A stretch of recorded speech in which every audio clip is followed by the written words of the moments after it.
Hey guys, Jordan Wade here for Novus TV, and today we have a very exciting interview with Wayne Cope. He is a retired VPD officer who spent 33 years in the force and just penned his memoir, Vancouver Blue. Today we have an in-depth chat with Wayne about life on the force.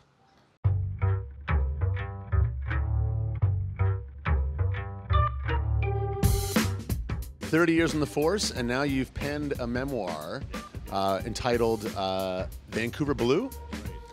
Congratulations. Thank you very much, sir. I enjoyed writing it, and I hope people enjoy reading it. The reception's just been great. Everyone who's read it has said that they've sat down and read it in 2 or 3 sittings, and yeah, I couldn't be happier with the response so far. Really good. Excellent. Was there a moment in your vast 30-year career when you said, you know what, I think when I'm done, I want to write a book? Well, at different stages along the way, it just sort of occurs to you that, well, nobody would really believe this if I explained what was actually going on in my life right now. And, you know, different little packages of time that you think, yeah, somebody should write this down and put it out there. Because a lot of the experiences are quite entertaining and interesting, I think, to most people, not just policemen or police officers, but I think most people like the genre of, you know, what's going on in the police department and what is crime all about and what's Vancouver all about when the lights go out, you know, things like that. You've held many different posts over the past 30 years, from a traffic cop to the dog squad, working undercover. So is the book set up sort of chapter by chapter based on your different roles, or what's the setup of the book? It's set up exactly that way. I made a conscious effort to do as many interesting things as I could when I first joined the force. I made up in my mind that I didn't want to look back in 30 years and say, well, that wasn't that interesting. I wanted to make sure it was as interesting as possible. So when I was a student in college, I actually worked as a student prison guard at Ocala Penitentiary. So the book actually starts there and then chronologically goes all the way from 1973, 74, all the way to 2009, which is when I went back into policing for a couple of years with transit police and did their internal affairs. I retired from Vancouver and then went over and worked for transit for a couple of years as well. Is there a career highlight that you'd like to reflect on? I think my career highlight was when I was assigned to the historical homicide unit.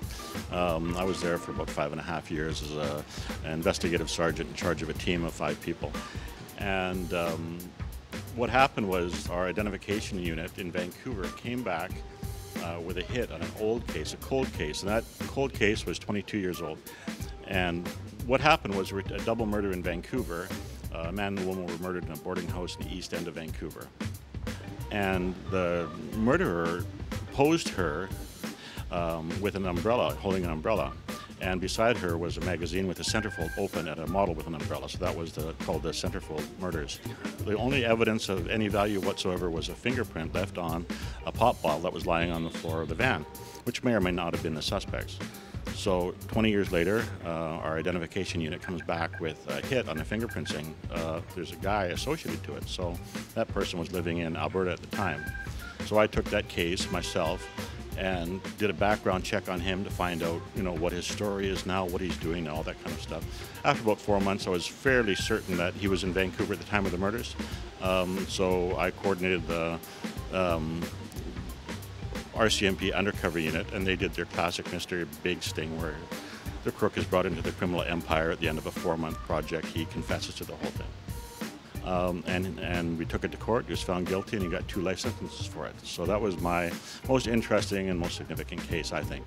Vancouver's tolerance for the drug policy is only leading to more hopelessness and misery on the downtown east side.